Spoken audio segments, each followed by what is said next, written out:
la suite de l'émission chez les polémistes, c'est aussi cet autre sujet. Et effectivement, Mohamed Kourouma, un ancien commis de l'État qui meurt en détention cette semaine. Lounséni Camara, qui d'abord était syndicaliste, ensuite président de la CENI, ensuite plusieurs fois ministre et après, vers la fin, député à l'Assemblée nationale, qui meurt en détention provisoire.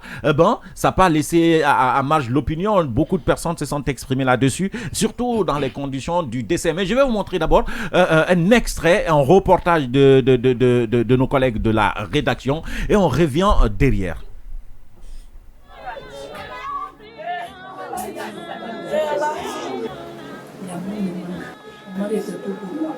Guénab Condé a vu son mari plié, impuissant sous le poids de la maladie. Placé en détention depuis avril dernier, l'ancien président de la CENI puis ministre, Lounséni Camara, a succombé des suites de maladie ce samedi soir à l'hôpital Ignace Dine.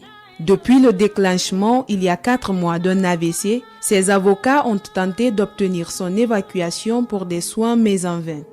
Les avocats ont fait une demande 3 fois. Ils ont rejeté 3 fois. Ils ont rejeté 3 fois la demande.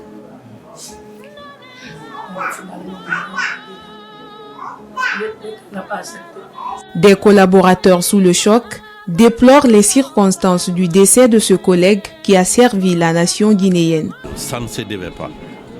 Nous sommes croyants, mais il faut se dire qu'il faut à un moment que les hommes tirent des leçons de certaines choses. C'est un père de famille, c'est un jeune, c'est l'espoir de toute une famille, de toute une communauté. Et que de façon confuse, qu'ils perdent la vie, c'est révoltant. La famille consternée reste marquée par cette tragique disparition. J'ai le cœur meurtri. Mon papa, il a rendu l'âme. Bon, tout ce qu'on peut faire maintenant, c'est de prier pour lui et tout. C'est pas de pleurer parce que ça va pas l'amener. On a été la même fait. Au braquet. La femme. Le défunt Lounséni Camara a été successivement président de la Commission électorale nationale indépendante, ministre du tourisme, de l'hôtellerie et de l'artisanat, ministre des pêches et de l'économie maritime et ministre de l'urbanisme et de l'habitat avant d'être député à l'Assemblée nationale.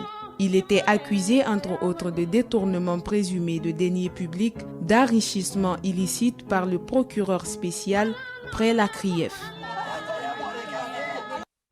6 heures passées de 49 minutes. Alors, Lounséni Camara, on sait que c'était un grand commis de l'État. Il avait occupé des hautes fonctions. Mais on lui reprochait de détournement, ce qui s'était passé, qui n'était pas avéré. Il était en détention provisoire, en réalité. Mais ce qui révolte les uns et les autres, c'est les conditions dans lesquelles il est décédé. Vous allez voir, Mohamed Kourouma. Allez-y. Justement, d'abord, moi, je présente toutes mes condoléances d'abord à la famille, puisque d'abord, c'est le premier geste qu'on peut présenter à une famille, soutenir la famille. Mais deuxièmement, oui, tu le disais tout à l'heure, les conditions de détention. Mais je ne sais pas, et peut-être comme on a un juriste ici, la détention provisoire, quel est le délai d'une détention provisoire? Et même si le délai doit être prolongé, mais il y a un certain aspect des droits de l'homme d'abord qui doivent être respectés. Vous l'avez suivi tout à l'heure, plusieurs fois sa femme disait qu'il y a eu des demandes au moins d'évacuation qui ont été rejetées. On va voir même la déclaration de sa femme pour être plus clair là-dessus. Elle dit effectivement, depuis 3 mois, il était souffrant. Et malgré les démarches de la famille, à 3 reprises, la demande d'évacuation de mon mari a été rejetée. L'État n'a pas accepté. On n'a même fait 3 demandes de mise en liberté provisoire. Ils n'ont pas accepté non plus finalement. Mon mari est mort. Donc pour elle, c'est clair en fait. L'État est responsable du décès de son mari. Non, mais du moment d'abord il était dans les griffes de l'État, l'État est encore responsable parce qu'il était sous c'était un dossier judiciaire déjà qui était ouvert et qui l'a conduit à la maison centrale. Donc jusqu'à présent, l'État est responsable.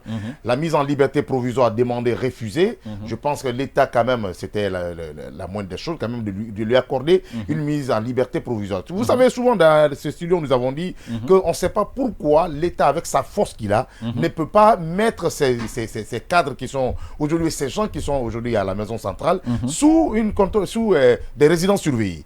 Peut-être avec des résidences surveillées, on peut peut-être vaquer à nos on va voir la justification avant de passer la parole à Odilon. On va voir la justification du ministère. Ce qui ressemble à une justification. Hein? C'est du ministère de la Justice qui dit effectivement, je ne sais pas si on peut nous montrer le communiqué, mais entre autres, il dit que, comment dirais-je, le ministre Lunseni, donc le détenu Lunseni, était en détention, était à l'hôpital, entre autres, depuis le 2 mai, effectivement, Odilon. Il disait que depuis le 2 mai, il était au CHU, il suivait un traitement. Effectivement, depuis le 2 mai, il faut rappeler que M. Lunseni Camara a été mis sous mandat de dépôt au mois d'avril.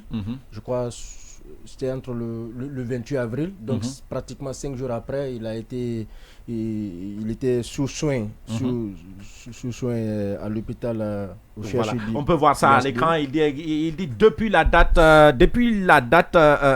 date, il est en service.